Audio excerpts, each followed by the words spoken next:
Jeez.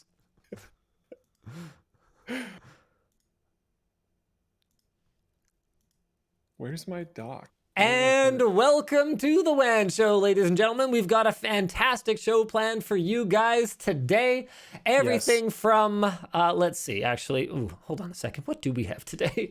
All right, we've got a large Danish retailer coming out with the straight goodies. Get it? It's goodies because it's Danish. It's a Danish. That's a type of donut here. Yeah, you know what? It doesn't matter. The point is, they've got some statistics showing the depth of the RTX 3000 series supply issues. And I believe the word for this is oof, as the kids say. Yeah. Or big oof.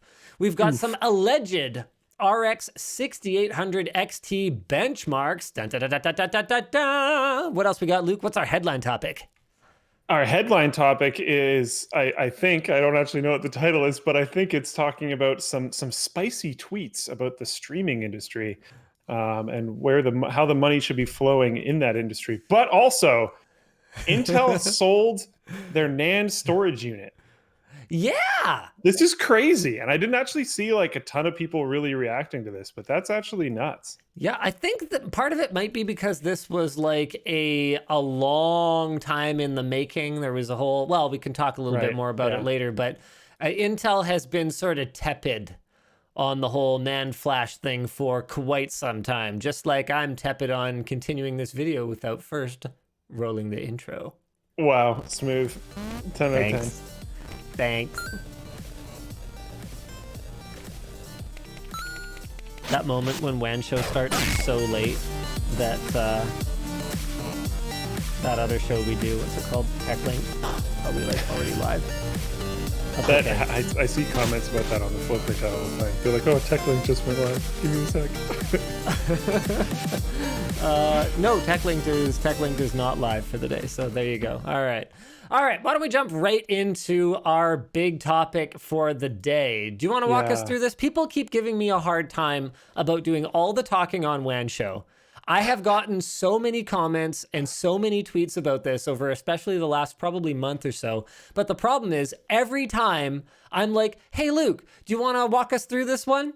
He just like doesn't say anything because he's like busy running float plane over there or something. Or he says like two things and then just like waits for me to weigh in. So I'm going to say nothing. You're going to give us your whole take on this. I'm going to zip my lips and stop talking in a moment. I will get this momentum going and it takes me a while to stop. So I'm done talking. Still rolling. Now. I will. So before I get into it, I will say that it has become much harder to do the co-hosty role since we became remote. Because it's a lot harder to read body language and do all that other kind of stuff to make sure that I'm like inserting at the right time. There's also a certain amount of Discord lag, so it makes it a little bit more difficult of like knowing when I should start and when I should stop talking.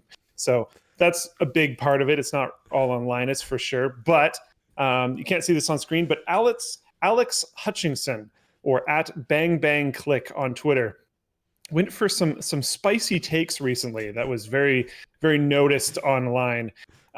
His original tweet, very noticed 2020. It got a lot of, when your tweet gets 5.1 thousand comments but only 7.9 thousand likes, you did something, and it might not be something good. And when the follow-up tweet to that gets 18,000 comments and still only 5.1 thousand likes, you know you didn't do something great. His take starts with streamers worried about getting their content pulled because they've used music, which context for this, there was a lot of DMCA takedown emails that came from Twitch about people's back catalog, music being used in that back catalog that went out very recently. This is something we knew was coming. We've talked about this on the WAN Show in the past, but the action really happened very recently. So again, he says streamers worried about getting their content pulled because they used music they didn't pay for should be more worried by the fact that they're streaming games they didn't pay for as well. It's all gone as soon as publishers decide to enforce it. And he follows that up with, the real truth is streamers should be paying the developers and publishers of the games they stream. They should be buying a license like any real business and paying for the content they use. This is interesting. And people aren't going to like this, but I don't completely disagree with him in all scenarios. I think it should be up to the publisher. And I think basically any publisher that tried to enforce it that way would be an idiot. And we have experienced this in the past. We saw it with Nintendo. What did you say? Sorry? Sorry, I had something really stupid caught in my throat there. Nintendo, yeah, exactly. Sorry, I think we I saw got this it. with Nintendo in the past, and it was stupid, and everyone hated it, and the viewers hated it, and the streamers hated it, and it was bad for Nintendo in a lot of ways. Totally toxic. And they've eased up on it in more recent years, and it has been significantly better for the viewers and the streamers and Nintendo. Like, it is just holistically better for everyone. There are some scenarios where I question how real that would necessarily be. Games that are extremely narrative focused, basically walking simulator games, pretty much the whole experience can be had by watching it. And in those scenarios, those developers might not want people to stream it. And I think they should have the right to be like, yeah, I don't want you to stream my game. That being said, having the right and should do are different. And his verbiage here is talking about like something that will happen as if it's inevitable. And he says specifically, they should be buying a license. I do not believe that game streamers should be buying a license. And I think 2020 of any year is a great example for why that shouldn't be a thing. Games that are popping off are Fall Guys, Among Us. Those games would not have popped off if it wasn't for streamers. And perfect hardline evidence for that is Among Us. Among Us didn't launch and immediately become popular with it's like 2 years ago, wasn't it? Yeah, Among Us was out for a long time and was irrelevant. Yeah. It was a cool little game, but it had like, I think, peaks of like 200 concurrent players. And now it has peaks of like, oh my God, everyone, including like American politicians and the biggest YouTubers and also the biggest Twitch stars. That game was made by streamers. Like the success of that game, was made by streamers. So the take is bad, but it becomes a lot more interesting when you look into who Alex Hutchinson is. And when you look into the way he is operating and using things. Okay. We'll get into what he does in a moment. I want to do one thing. I want to debate with you. Okay. Okay, hold on. I can shut up. This is a skill I have. I can remain silent. My favorite thing, which was pointed out by Jacksepticeye, I didn't recognize this at first. The cover photo, or whatever you want to call it, the banner photo that he has on Twitter for Savage Planet. That is some game that he worked on. Except the cover photo is of Jacksepticeye. It's a fan art. It's not his. Alex doesn't own that. The person in the photo is supposed to be Jacksepticeye in the game. And what is cut off, what is cropped off, and no, it doesn't just not show up because Twitter squished it. If you click on the photo, it is still not there, but you can see 3 little lines that come up from it is the signature of the person who drew the fan art. There is no attribution and no credit given to the person who drew the fan art. So does his opinion only go as far as music and games and does not reach into the realm of art in the form of something drawn? I'm not sure. But he is also creative director at SG&E Montreal Studio. It used to say in his Twitter bio, it used to say something different. It used to say creative director at Google Stadia and has been updated since this all happened. I'm not necessarily sure why. But yeah, it was updated. Sorry. You can go. So I'm going to jump in and agree with you. Okay. I thought you were going to debate me. No, I can't, because the problem is that the way copyright law works and the way that it should work is that you own the rights to how your content is used. So a perfect example of that is that if someone were to make a video, let's say they download, our review of the RTX 3080 and they play it back and they're like, oh wow, this is some really good B-roll footage, and like, you know what, my 3080 is sitting in my rig over there. I don't feel like pulling it out and getting a camera. I'm gonna use this to supplement my content. Now, depending on how they do that, how they utilize the footage, do they leave in my commentary? Do they credit it? Is their work transformative enough? Does it affect, what are the 4 pillars of fair use again? There's transformation, fair use, here we go. So the purpose and character of your use, what's it for? So if it's for, you know, educating the public about the dangers of this Linus Tech Tips character, then that would be something that would be considered, you know, important for public interest, and therefore more likely to fall under fair use. The nature of the copyrighted work. So that's where you get into the style of the game. You could even make the argument that certain styles of game are inherently covered by fair use to play them. I would make the argument that, yeah, go ahead. So I was thinking about this, and I strongly agree. And I think a lot of multiplayer competitive games, especially things like shooters, would totally fall under that. And Among Us and Fall Guys are examples of content where the participants, Among Us, I think is just such a prime example. The participants are the content.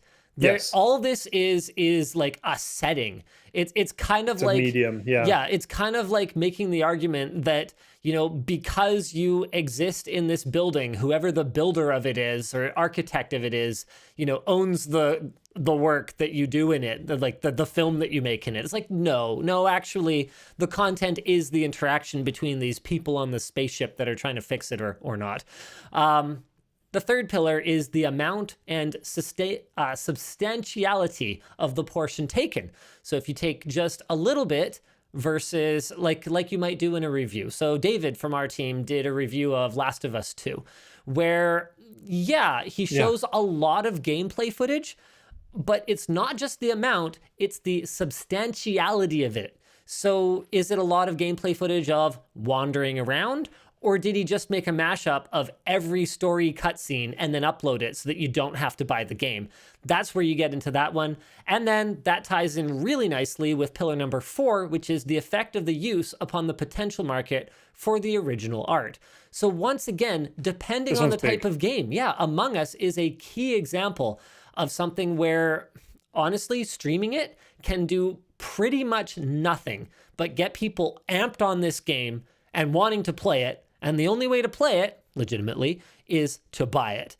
It would be very, very, very difficult to make an argument that streaming Among Us reduces sales. There is games where it would be very, very easy to make an argument that streaming that game does reduce sales. 100%. It's not that common, I'd say, but it is definitely a thing. And there are games where if I was a publisher for a lot of those games, honestly, I would still want them streamed. It's tough, though. It's really tough. But it is tough. I could totally understand someone not having that opinion. If I was a developer for a really, really rich, story-driven, single-player experience game where I went out of my way to not embed it with a bunch of microtransactions and crap, and I released this game for a fair price, you know, let's say $29.99 for this game. I'm a pretty small development studio, okay? And a whole bunch of streamers get out there, you know, the day before launch with their pre-release copies, pretty much upload, you know, the game, skipping through the boring parts and into these like 4 1-hour videos uploaded to YouTube, part 1, part 2, part 3, part 4. Okay, now I've moved on to my next thing. They're doing nothing in the long term, actually promoting the game. They've just basically uploaded my game to YouTube, and the reviews are great, but my sales suck. I would be really choked, because that's a type of game that people claim to want.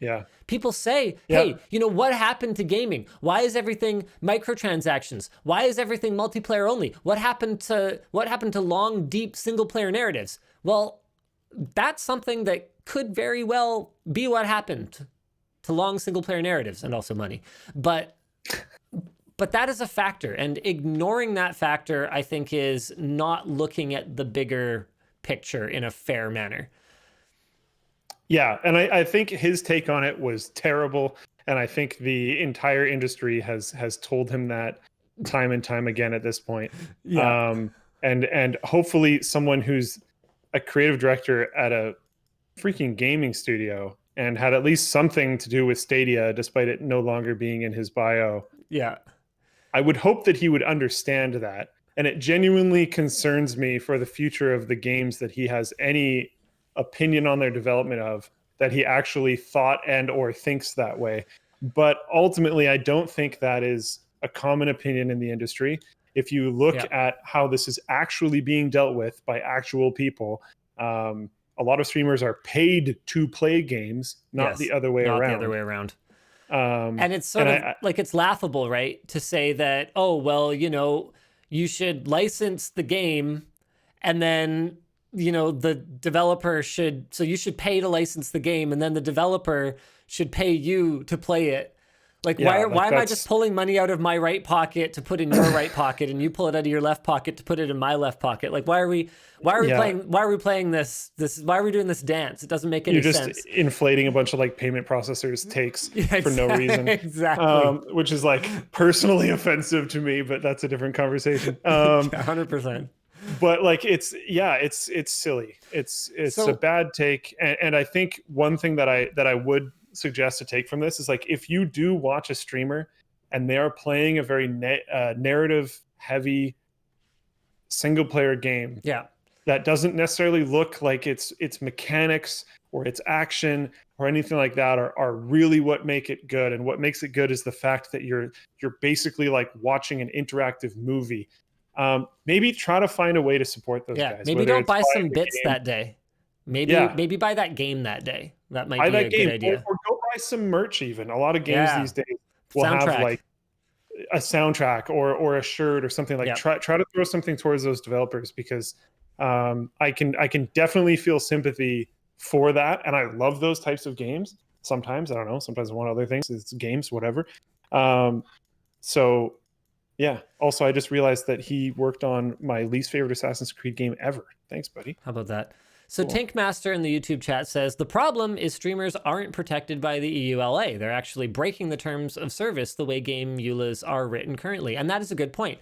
But the problem is that there's the legality, and then there's the morality, and then there's the court of public opinion. There's sort of like multiple facets to any kind of decision like this. From a legal point of view, Nintendo was right. That's our Mario sprite. And no, you may not monetize it. Like, they weren't wrong, but they were stupid, you know? From like a moral standpoint, going after people that are honestly not making a ton of money, you know, people like speedrunners or level designers, or like the kinds of, and again, that comes down to those 4 pillars, right? Speedrunning a game does not have nearly the effect on the potential market for the product as playing it properly and having someone sit and watch you. You could make that argument. And then there's also the court of public opinion, where you can do these things and you might be legally and maybe even morally correct, but people are going to hate you for it. And at the end of the day, you're a business that relies on the goodwill of your customers. So maybe you just better not do that. Now, the problem with fair use, we had a really interesting fair use conversation in our community this week. What happened was, when was it? I have a stream called Addressing the Drama from about 1,000 years ago. A year ago, I think. Addressing the Drama. It was at least a year ago. Streamed a year ago. All right. So a year ago, we had an issue where a smaller YouTuber was issued a copyright notice. To be clear, that is not the same thing as a copyright strike. So there was no effect on their channel, but what happens is if you're issued a copyright notice, it means that some other entity, whether it's like a music label or another YouTuber or a movie house, some other entity said, hey, your video contains my copyrighted content, so you need to let me monetize that video, but it's okay, you can leave it up and there's no strikes on your channel, it's not gonna get deleted or anything, but that's actually my content and you need to give me the money. So what happened was we issued, through our MCN, a copyright notice to a smaller YouTuber for some gameplay, or actually it was benchmark footage that was included in their video. Now, we dug into what happened. It was not something we did maliciously, and it was not something that we did manually or on purpose at all. And what happened was our threshold for recognizing our video clips. So we enabled a feature through our MCN, or multi-channel network, that will look for our footage in other people's videos and claim against it, because we've had big problems in the past with people just re-uploading our videos to these rando no-name channels. And it's actually a lot of my time personally to take those down. Like I have to go fill out a whole form, and when I have to do like 6 or 8 of them a day, like it's very time consuming, and I'm sure you guys would rather me just spend my time making videos rather than taking down other people's re-uploads of them. So we enabled this feature, but what happened was the threshold was set very low. I think it was set to about 15 seconds of match. And so it grabbed benchmark footage, like screen cap of a benchmark that they also used, and claimed it. Now, all it was a matter of doing was saying, hey guys, what's up? And we said, oh, sorry about that. Reverse the claim. All you have to do is dispute the claim, and it'll send a notification back to whoever claimed it. We got that all sorted out, and we changed our threshold to a minute. Now, what happened this week was another YouTuber, in this case it was Adored TV, uploaded a video, and the kind of ironic thing about it was that, I think probably from his perspective, was that his video used a chunk of our video as sort of like validation that his take was correct. It was a clip of me agreeing with him. And then I think what happened was he got this notification, oh, by the way, Linus Media Group Inc., actually Fullscreen Inc., has claimed this content because it contains, however long, I think it was 57 seconds or whatever it was, of copyrighted content from this video from Linus Media Group Inc. I forget exactly what the wording of the notice that he got was, but apparently not being familiar with this wording, he thought, or like with this process, he thought that we had manually claimed the video and were taking his revenue. And what happened anyway, the point is, I found out about it. We got it dealt with in about 10 minutes. It's all sorted out. We had some Twitter feuding, and we're good now. It's all water under the bridge. But what was really interesting about this whole ordeal was that it raised some really interesting conversations about what exactly is fair use and how does it work. A lot of people seemed to think that it was as simple as when people thought that this was me manually claiming his money, just like, I don't know what the AdSense on it would be, like $60 by the time I had looked at it. Like it didn't have a ton of views yet. It's definitely worth the drama. I can understand the business decision there. I need that $60 that badly. I really do. And to be clear, once it's reversed, it all goes back to the original creator. I don't keep any of it, even if it was like claimed by me for 2 hours or whatever. So people seemed to think that this was like me being evil and not understanding fair use and like, Linus, this is clearly fair use. The thing about fair use is that it's actually not cut and dried. What it is it's 4 pillars, not for... 4 things you can argue in court, basically. Yes. And you actually, I'm glad you mentioned argue in court, because the way that it works is you actually have to argue these things. And there's no clear measurement for, what people had all kinds of thoughts about how fair use worked. Well, it was a minute of content, but it was only 4% of the total video because it was a much longer video. Therefore, it's fair use. No, that's not how that works. Or people said, well, he wasn't saying anything mean about Linus, so it's fair use.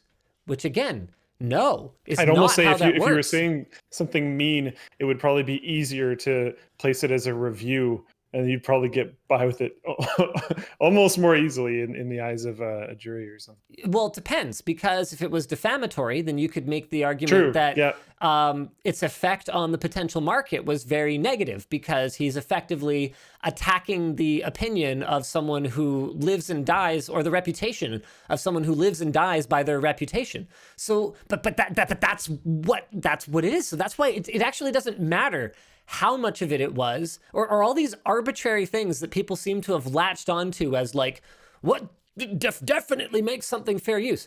Fair use is an argument. It is not a set of rules. So the purpose and character of your use, the nature of the copyrighted work, the amount and substantiality of the portion taken, and the effect on the potential market for the original work. And remember too, that fair use, like these guidelines, as far as I know, are just based on United States copyright laws.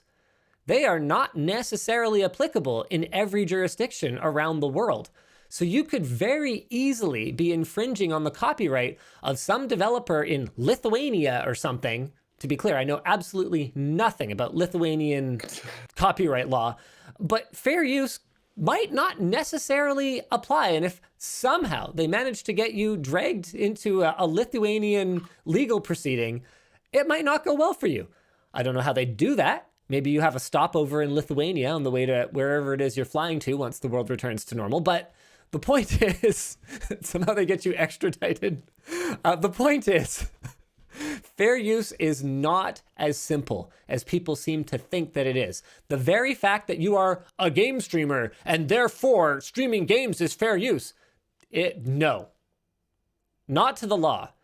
But in the same way that you would have to make your argument to a court about why what you're doing is fair use, whoever is defending their copyright would have to make an argument to a court about that it is not fair use, which is why, as we saw with that whole H3H3 thing that went down a couple of years ago now, I think it was, this kind of legal proceeding can get very long, very drawn out, and very, very expensive, which is why it's far better.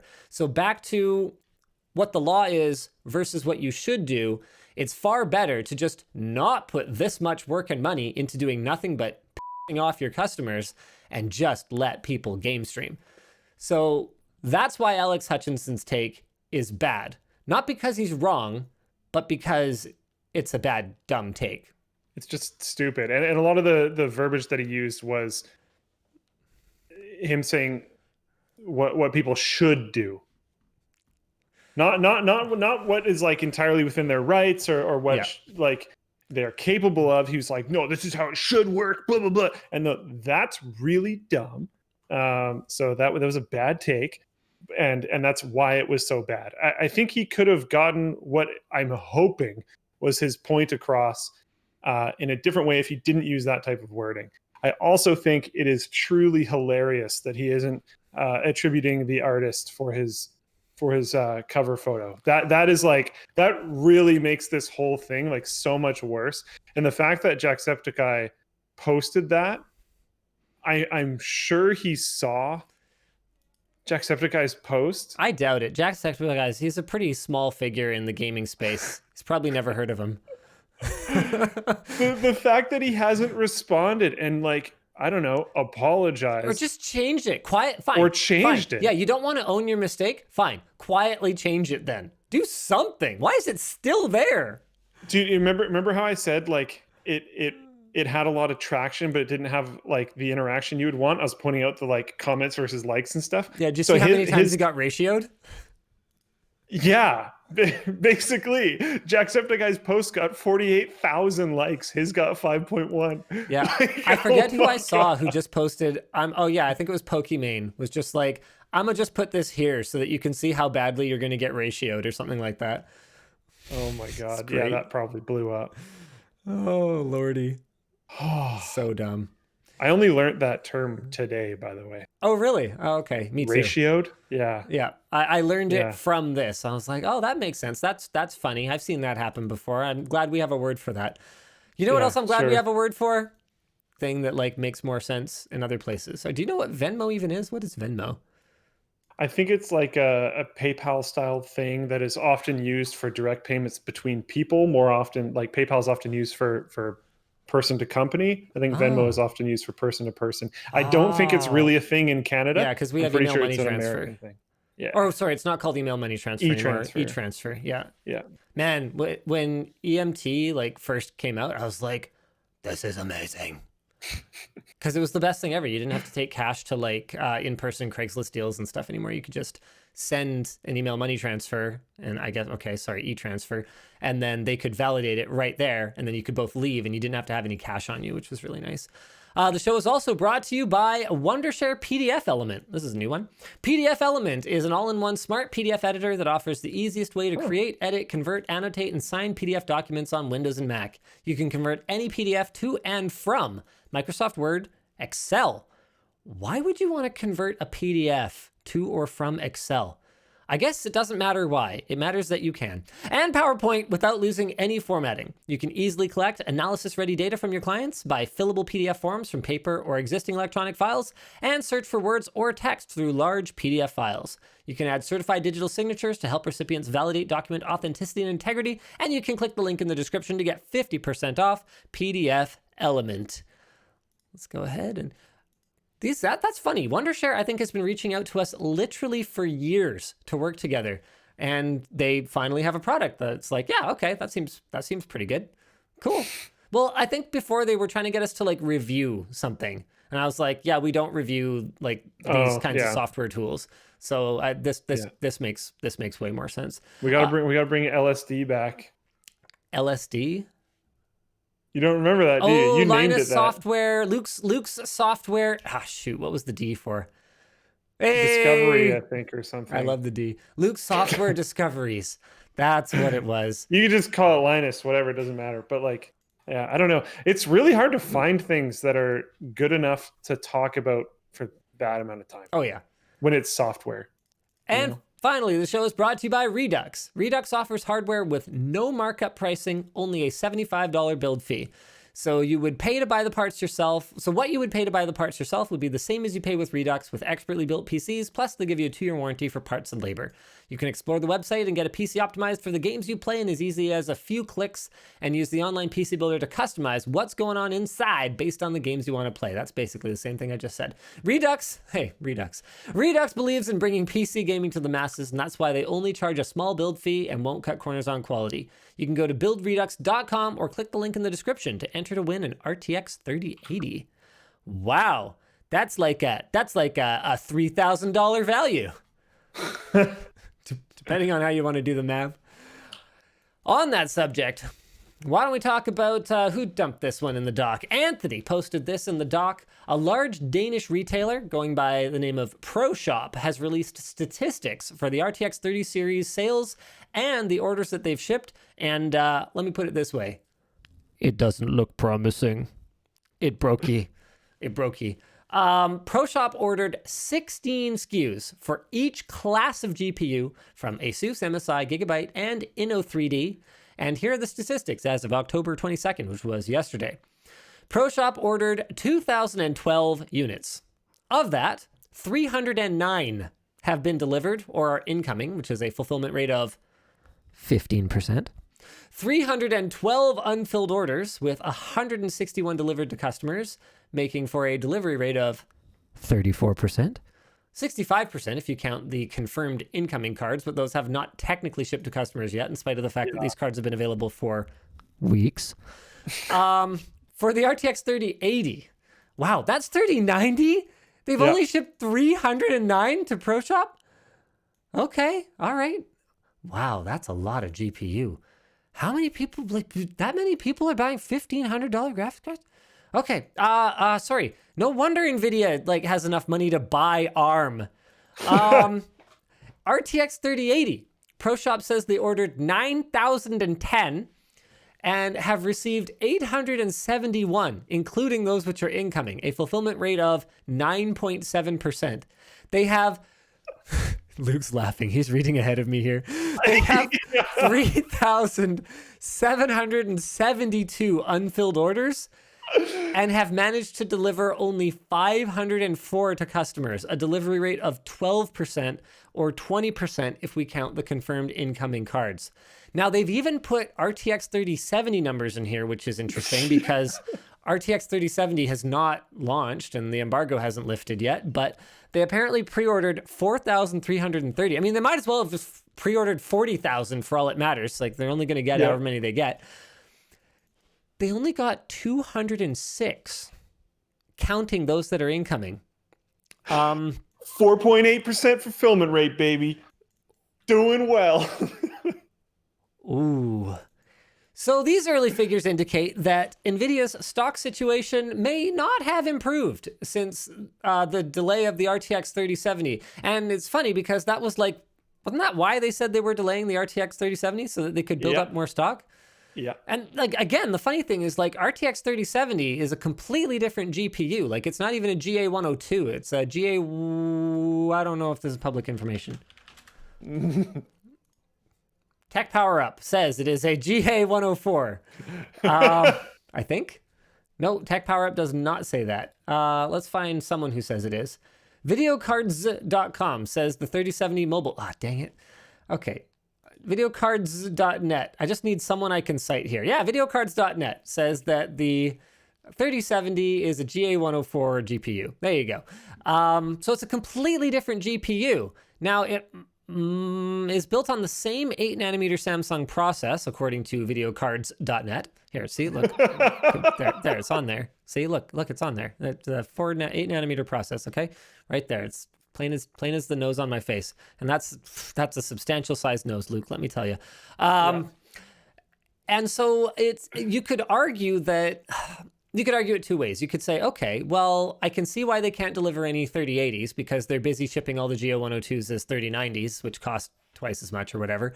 And then you could say, with 3070, well, there's no excuse because all the good GA104s should just go straight into 3070s. But the thing is, because it's built on the same process node from Samsung, however much 8 nanometer waferage they've managed to get booked is pretty much the bottleneck for how many of these cards total they can actually build.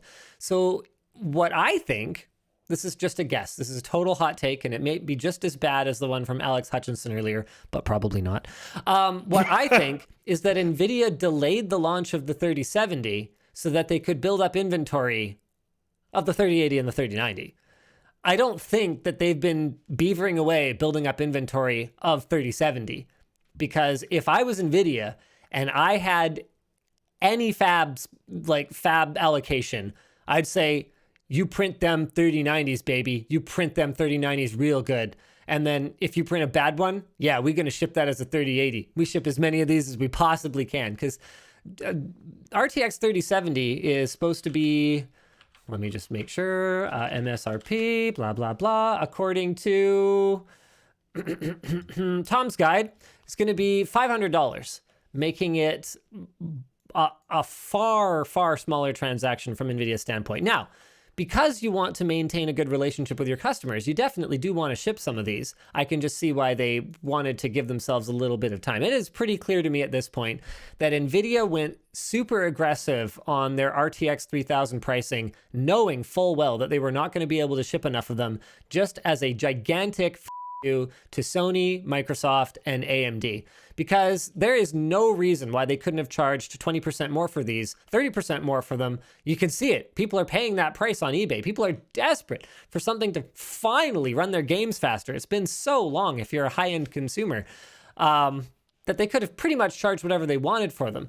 But it's very clear that they came in at these prices knowing they weren't going to have enough out of the gate because they wanted to put pressure on their competition. And the problem is that if I'm NVIDIA, I can't launch them at a high price today and then drop my price 6 weeks later, 8 weeks later when the new consoles launch or when AMD launches a competitor, because then I look reactionary.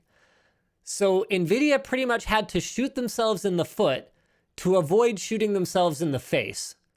If you think about it from like a 1,000-foot strategic view. Yeah. I kind of feel bad for Jensen. I mean, not really, because I think he has a new leather jacket for every day of the week. Yeah, I was going to say, I think that's a pretty difficult person to feel bad for, his especially financially. Kitchen costs as much as my house, but yeah, it's a nice kitchen. You seen that kitchen, Luke? Just the oven, dude. You just seen that the kitchen? Oven.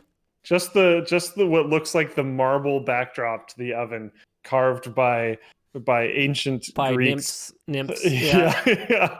I think just that might cost as much as, like, I don't know. Definitely my apartment. All right. Now, something to bear in mind about all of these figures is that is that Europe has largely gotten the short end of the stick with respect to RTX 3000 series allocation. apparently, allegedly. And it's important to keep in mind that Denmark itself is relatively tiny with a population of just 5.8 million as of 2019. But the orders were placed. I don't know if that's very relevant. Oh, it's relevant. It's relevant. Why would the population of the area be relevant versus the orders placed? Because what I can tell you is that coming from a retailer in a relatively small region, because compared to China or the US, Canada is a relatively small region. Absolutely. Yeah. The kinds of orders that we would place would be very different from what someone like a Newegg would place. So in the same way, we might order, okay, so let's look at Proshop. So Canada was a, hold on a second, I'm getting Teams messages here. Bug me Monday, please don't message right now. It pings the whole WAN show. Smiley face. Okay. So Canada, right. So we might order 5,000 units of RTX 3090. We might try to back order 5,000 units. By comparison, someone like a Newegg might have 80,000 units on back order. Totally different scale. So, but do you think that would affect? So you think that would affect the fulfillment rate of those orders, though? I think that it can have a weight because here's what you got to understand: in the event that all of a sudden NVIDIA suddenly magically figures out their production and they actually ship you 2,000 GPUs, you have to be able to sell them, right? So there's a number of factors at play here. One is how many you want to order to indicate your, what you think you can sell, right? How many NVIDIA actually thinks you can sell. And remember that they have a ton of historical data to go on because these are retailers that they'll have been working with for years and board partners that they've been working with for years. And even going back to when I was in the business, this is not the kind of thing that NVIDIA will just leave to their board partners like an ASUS, MSI, Gigabyte, and Inno3D. Like NVIDIA, particularly right at launch, is going in and hand allocating based on who they think can actually move the inventory, who they think is strategically more important from like a marketing and visibility standpoint. I was gonna try to bring that up because I bet you, despite this literally happening, and this is evidence that is going to be against what I'm gonna say, I would suspect the American/North American crowd would probably be a little bit more screechy about these types of problems than a lot of other demographics. And so you might want to allocate to them a little bit more because of that. And even within a region, you might find particular customers that are going to be louder and more upset and or make more sense to support, like your system integrators. NVIDIA has a long and storied history of making sure that system integrators who, rather than selling, one card, are selling an entire gaming experience to who is effectively an NVIDIA customer at the end of the day. You could make the argument that those are more important. Those are more timely because whoever's ordering an individual card presumably already has a graphics card of some sort, whereas someone ordering a full system may not actually have a functioning system. So there's all kinds of factors that come into play when they're deciding how to do these things. I remember one of them being, I can't remember what card this was, and whatever. Whatever NDA I signed at NCIX, I can't imagine it still applies. But I remember this one time when I think this was in the Fermi days. So this would be, was it 480 or something like that? Maybe it was 285. I don't remember. It was a period of time where NVIDIA was not particularly competitive. And what they essentially wanted us to do must have been 280 or 285. I'm sorry. It escapes me when exactly it was. It was a time when NVIDIA wasn't particularly competitive in the mid-range. And they basically were like, you're allowed to order 100 of these like cards everyone wants, but you have to take like 600 of these ones that like nobody wants. And I was like, okay, but like, how am I going to sell 600, like 9,600 GSs or whatever? I don't remember what it was. I really wish that I did. Cause I was like, how on earth am I going to move these? Like, You guys know, back at NCIX, like we would by a unit count, we would sell more of an $800 graphics card than an $80 graphics card because it just wasn't our business.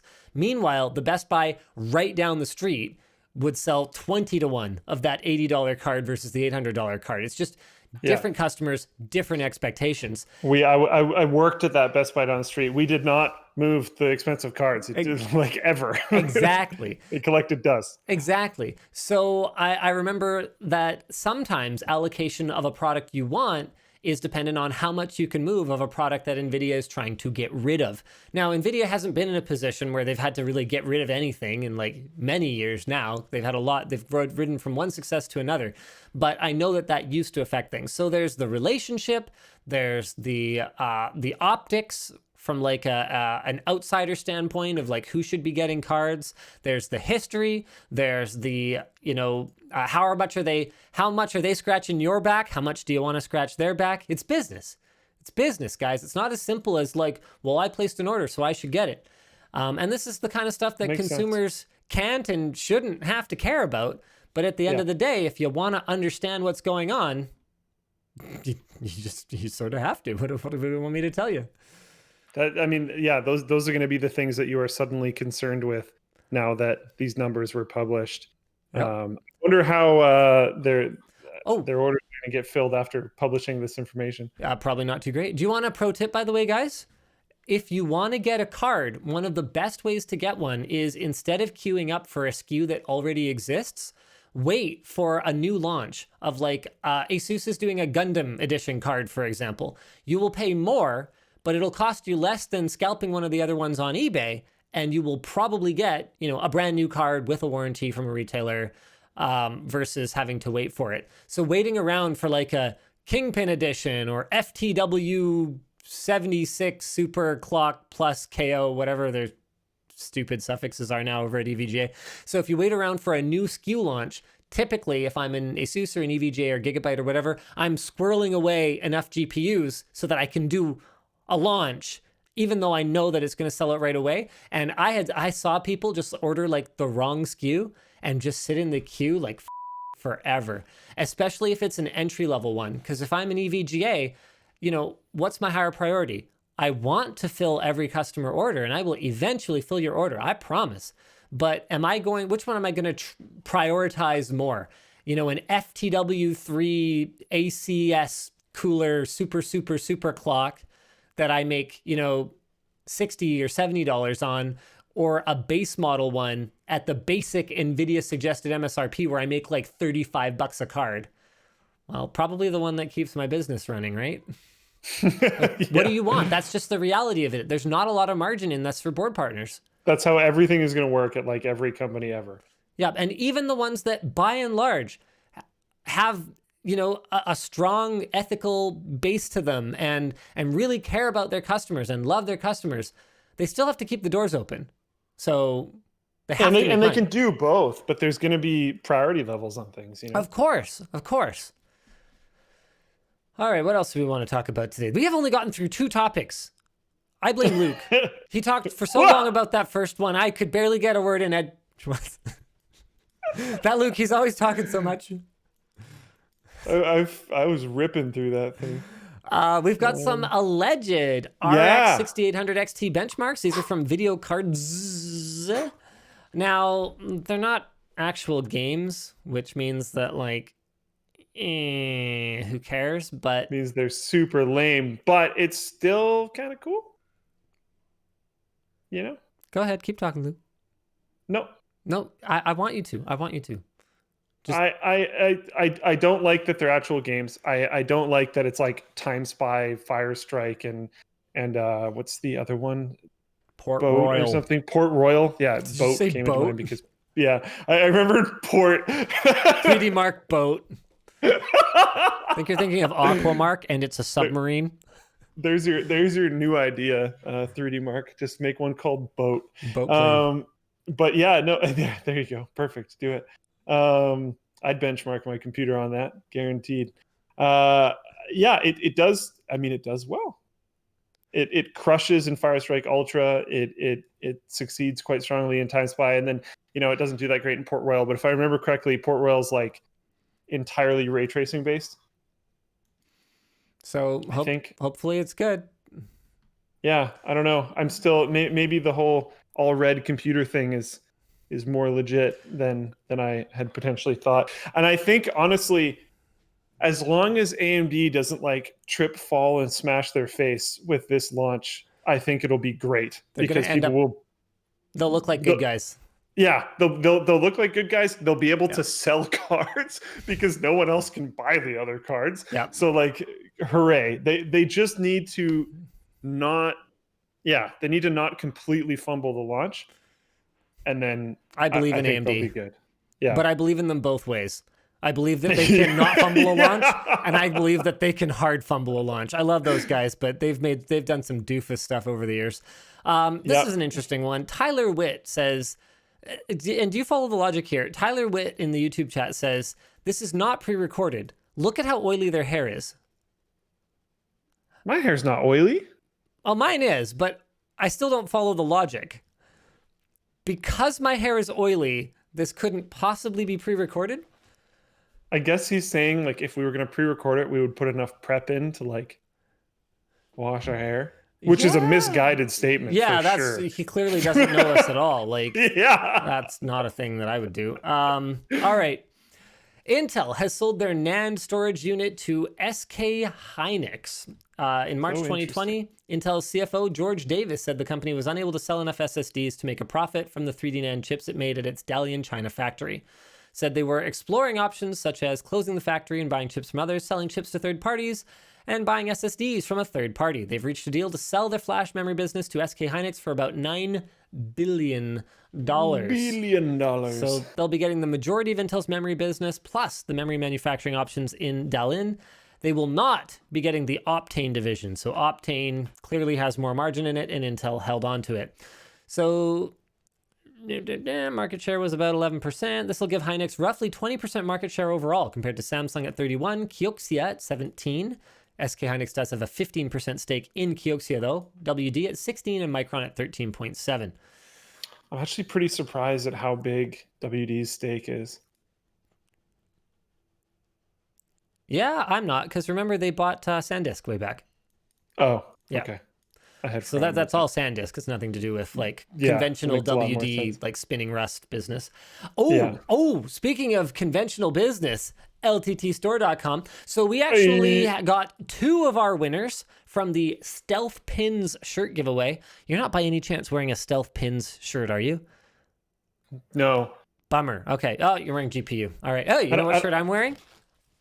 Float plane? Nice. Float plane. I put it on this morning. I was like, you know what? We should do a big shout out for Float plane over on the WAN Show today. So that's what I meant to do. We should, and we have a specific shout out for Float plane today. We do, but later. First I need to tell people to make sure they're subscribed because I've got a big announcement, ladies and gentlemen. Secret Shopper is back! Was that too loud? Did I clip? I tried to move away from the mic. it got rid of the audio. Oh, okay. Well, Secret Shopper is back, baby. Secret Shopper is coming for you.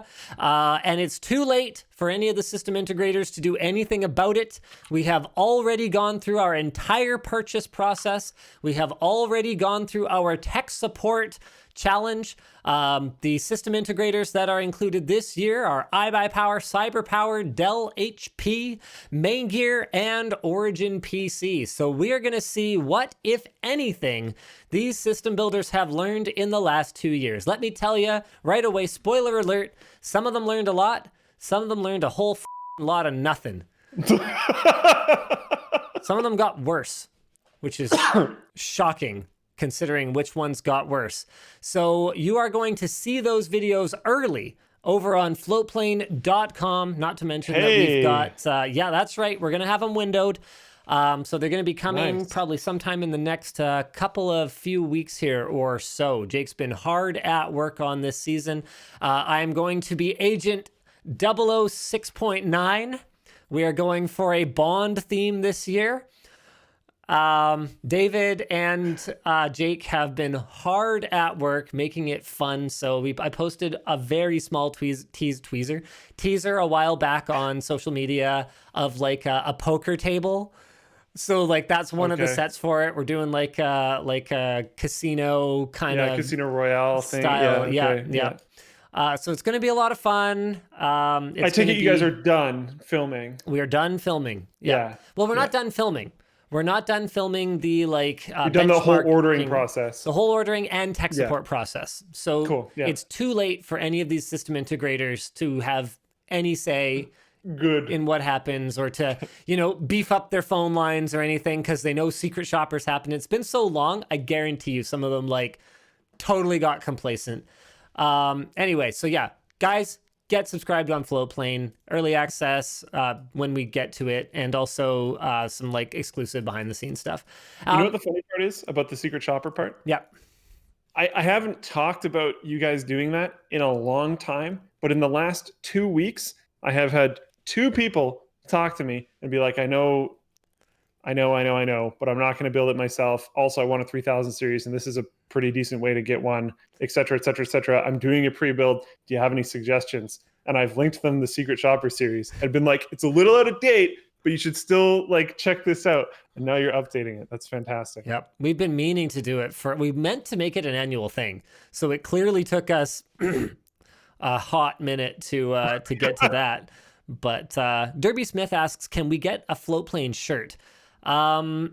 When we get the Creator Warehouse and Floatplane integration working, we will totally be able to do like little exclusive merch drops and stuff. No. Yeah, we'll be able to do that, but right now we're just not set up for it. So yeah, sorry about that. We will though. Right, so the other thing I wanted to say, stealth pins. So our CPU stealth pins shirt on lttstore.com, where, I'll just pull it up here. This one right here.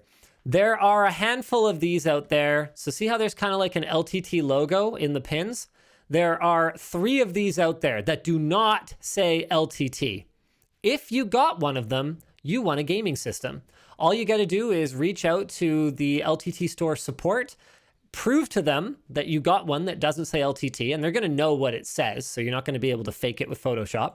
And you will get a Corsair Vengeance gaming PC equipped with a Core i7 10850K, RTX 3080, 32 gigs of memory, a 1TB M.2 with 2 terabytes of spinning rust. So 2 of them have been claimed, but 1 of them is still out there. So if you bought a Stealth Pin CPU shirt, guys, let's go, boys. Go check your shirt. Don't wait. Just run. Go look at it now. See if it says LTT or not. It's not mine, because I technically never got one. Yeah, no, and we wouldn't have given it to you. Like, what do you... No. Also, I kind of alluded to this before, but I can't guarantee, if we'll ever do anything like this again or whatever. But we did another giveaway stealthily. So the foil t-shirt, which I think sold out to WAN Show viewers. Not misprints, by the way. Sorry, misprints. You guys, you paid half price for your shirt, but there were no prize ones mixed in. So we have randomly selected winners from our foil keyboard shirt buyers. So if you notice something weird about your order when it arrives, reach out to support, and there may be an awesome surprise in store for you. Very cool. Some of the foils might be different colors to indicate something or other. Oh, let's see what they are. All right. Is there anything else we really want to talk about? PayPal to support cryptocurrencies? Wow. Okay. I want to talk about a new Floatplane entry. Sure. Oh, yeah. We actually have 2 new Floatplane entries. Craft TV. Sorry. Oh my goodness. Craft TV. I just merged both the names together. What a bad guy. Lawn TV and Craft Computing, 2 different creators, not one creator that I zombified together, have both joined a Floatplane very recently. Check out Craft Computing. I know you guys did a collab together recently, actually. We did. That's actually very serendipitous timing, because I don't think I even knew you were working on that. I'm working on things, man. They're coming together. I didn't say you're not working on things. I just said I didn't know you were working on that. Yeah. And he's actually one of the first. Oh, he has 17 subs already. He has his numbers public. That's pretty cool. Cool. He is one of the first creators to use the multi-content post feature. So he has one video that is actually 6 videos. Pretty cool. Yeah, check it out. All right, let me just see if there's anything else. EA is getting sued for loot boxes in Canada. Class action lawsuit saying EA has been profiting off of an illegal gambling business by selling random loot boxes for cash. Get wrecked. Yeah, that sounds about right. Similar to a suit in California that says FIFA's Ultimate Team Mode is effectively gambling. Yep, sounds about right. It's about time. The thing is, like, why did game developers and publishers, why did they have to push the limit? Like, if they had just chilled a little bit, you know, if they had just kept it small instead of being the thing that funds game development, they could have gotten away with it if it wasn't for those darn kids gambling. There was the kids who were gambling that are like, I think genuinely very accepted by the majority of the community. Like, I don't know these days. I know there's been some changes to the store and how it works and stuff, but I don't know how it works because I don't play anymore. But League of Legends at its inception had some like negative feedback at first because they were honestly pretty early on the like microtransactions game. But everyone was usually okay with it. It was a free game and you could buy some skins for heroes that you cared about and whatever else. Like that was pretty accepted. But in games like especially MMOs where you have to like pay for the box and for expansions and monthly, and they have a cash shop for games where you have to pay like full fat, like $60-$70 for the game. And there's content that was like clearly held from being like a cool quest reward or something in the game and has now been put into a cash shop. Like that kind of stuff is just ridiculous. And like, you know that it's negatively affecting the game to a certain degree because a lot of this stuff is like some of the best art assets that they have. And it could have like definitely been some like cool reward for accomplishing something, whatever it is. But instead it's like, nope, $20 or more.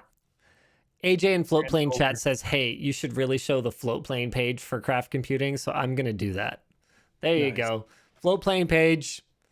That's what it looks like. Got the subscribers up in there. Got the tiers over in there. There you go. That's what that's supposed to look like. Hey, there you go, AJ. Sorry about that. All right. Yeah, getting this. Man designs McBroken, a site that displays all the broken ice cream machines in all McDonald's. A site that shows you where McDonald's ice cream machines are broken, so you don't accidentally go to one that has a broken thing. Interesting. So the developer Rashik Zahid came up with McBroken after realizing that the online order site can be used to determine if their ice cream machine is working or not. If you can't order a cone, it's broken. He then exploited that flaw and wrote a bot that tries to order an ice cream cone at every McDonald's in the USA and reports back onto a map. That is hilarious. This comes after much trial and error. Initially, he created an API that attempted to add a McSunday from every McDonald's location to its cart once every minute, and the app figured out what he was up to and blocked him. He then determined he can make an API call, sorry. He then determined that he can make an API call every 30 minutes undetected. So he now has a bot that can tell the real-time ice cream status twice an hour. That's hilarious. It's amazing that 7.16% of all of them are down. And like certain areas, like I wonder if this correlates with how many like how much ice cream is being sold. And I wonder if you can compare that to like how hot it is in that area. So how much people are looking for like cold refreshments. But yeah, Phoenix, Arizona, 15.56% of ice cream machines are down. That's so frustrating. Cause like I've gone to McDonald's for the express purpose of getting an ice cream. Cause like, I don't know what the heck else you would eat there. And the ice cream machine's been broken. And like, yeah, I'm choked. Like I'm choked. It is a bit of a meme. Like it does happen a lot. So yeah. Hilarious. Scrolling in on the map of Phoenix and seeing how many red dots there are is kind of crazy, actually. Let's go ahead and get through a few super chats, and then we're going to call it. Robert Mail says, the RIAA is coming for your GitHub repos. Downloading videos is now circumvention of technological protection measures. Oh, okay. Philip says, hey. Hey, Philip. What's up, Mona Lisa? Brandon, no, I cannot adopt you. Sorry. Andre says, the first time I catch WAN Show live at almost 3 a.m. here in Italy. Well, you've probably gone to bed now by the time I read your super chat. Sorry about that. Daniel Woods says, message retracted. Way to go, Daniel. Nice. Yeah, still read your thing anyway. Worth it. Janko Flex says, up in the middle of the night here in Sweden with my 4-day-old son. He seems to like the show as well as his older sister. Keep it up. You are my daughter's favorite YouTube star. All right, thank you. Nice. Nader, I love that Twitch streamers are trying to say they're promoting the songs and saying DMCA is a group of people, not a law. Welcome to real copyright policy, which is what YouTube has had for years. Yeah, streamers who think that they're going to be able to get away with songs. Yeah, you got away with the whole game thing. Feel lucky. I agree with that aspect of what's his name's there is so Alex Hutchinson's take. I'm not feeling it this much for songs, but there is some argument there, and there have been some artists that have come out and either directly worked with their publisher to make sure that it's okay to play their songs on Twitch, or expressed that they don't agree with how their publisher is treating it, because especially streamers that accredit properly and like will show like a Spotify thing in the bottom corner. It'll show what's currently playing, etc. I could see that as being good promotion. Or where to buy link, whatever, because it's all about what's the impact on the original work, right? Yes. But so if you're making it so that, because like if I go to a stream and there's a song playing and I dig it and I can't relatively easily figure out what that song is, that's silly. Unless they have the rights to do that. But I think if they're like actively promoting the music, if I was a musician, I would probably want that to happen, because I don't gain anything from it not being played. And I don't think there's any opportunity cost there. I don't think someone's going to go, oh, I'm going to watch this streamer because I can listen to this specific song, instead of watching it on YouTube, where it's almost certainly going to be and also be free, or somewhere else. Like I honestly, in general, I don't agree with the music argument. And I think in almost every case, as long as it's properly attributed, the music artist is gaining quite a bit by it being on Twitch. But the same as the game argument, it's still in their court, and they should be able to make that decision. I think they are improperly making that decision, but they should be able to make that decision. And it comes down to precedent, right? Like the music industry hasn't set this precedent that you're just like allowed to use music in your other art. They do not consider you can't make a movie and be like, yeah, we're gonna put Playing with the Boys in our movie, and it's transformative enough because our movie is, the art, and this is just supplemental. Like music has been considered integral as part of the greater viewing experience of whatever other type of medium it's integrated with, in such a way that's really poorly worded. The point is, music has never been seen as having been transformed by visuals set to it. It has never worked that way. So there's no precedent for them to have to give in this way. And the other part is that while game developers are directly off their customers by not allowing Twitch streamers to play the games on stream, music labels don't seem to see it that way, even though if they're making the argument that people listening to it on the stream is digging into their sales, then they do understand they're their customers. I don't know. Maybe they think that gamers don't listen to music. I think a lot of music labels are treating this improperly in regards to their own benefit, and I think they would be much better off if they actually let the streamers play the songs. But that's their thing. They can make the wrong decision there as much as they want. Cyrus Zir says, #Undertale. Also, since NVIDIA screwed Canada for the Founders Edition, how do you feel doing something like selling GPUs on LTTstore.com? We've talked about it. We've talked about just like turning LTTstore.com into a computer parts shop. So far, we're not going to do that anytime soon. Samad says, if you're worried your game will stop selling because streamers playing it, maybe the gameplay part is not fun. It's just a bunch of cutscenes tied together with bandages. by that logic, movies are just a bunch of cutscenes, and you Yeah, shouldn't you pay for them. can't. Like That's not a fair. that's a terrible take. I can't A believe you game spent 200 whatever those might are be- to tell me that. A game, despite being called a game, doesn't actually have to sell entirely off of its gameplay. There Yeah. are a lot of games that are cinematically beautiful, narratively beautiful, Yep.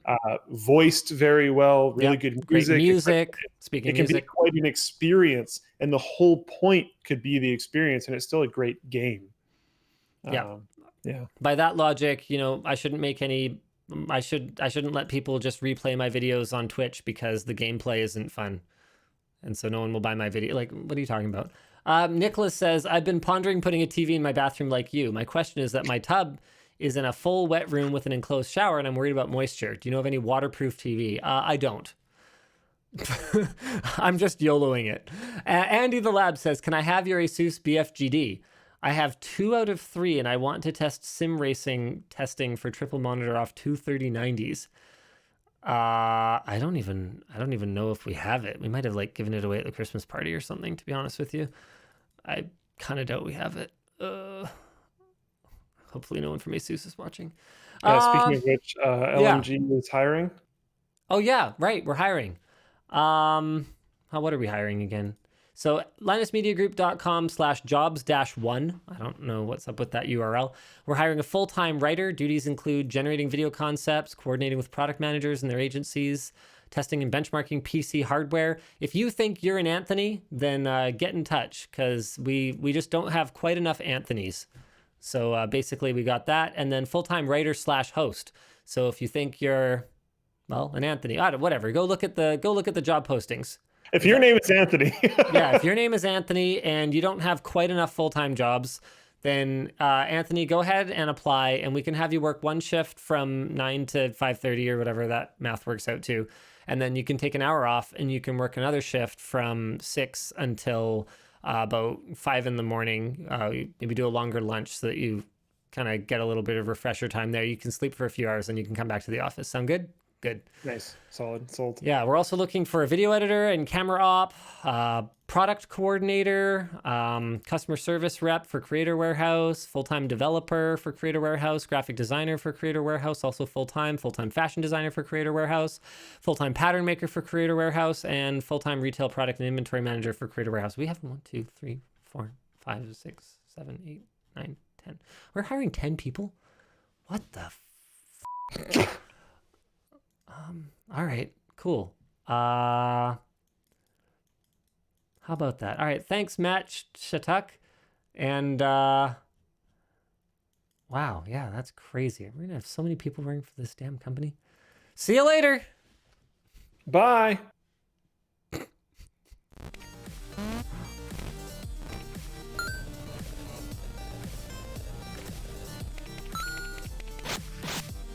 I can't believe we're gonna have like 40 people. Like 50 if you count Floatplane. If I'm gonna count Creator Warehouse, I might as well count Floatplane, right? Alright. And cutting off the YouTube.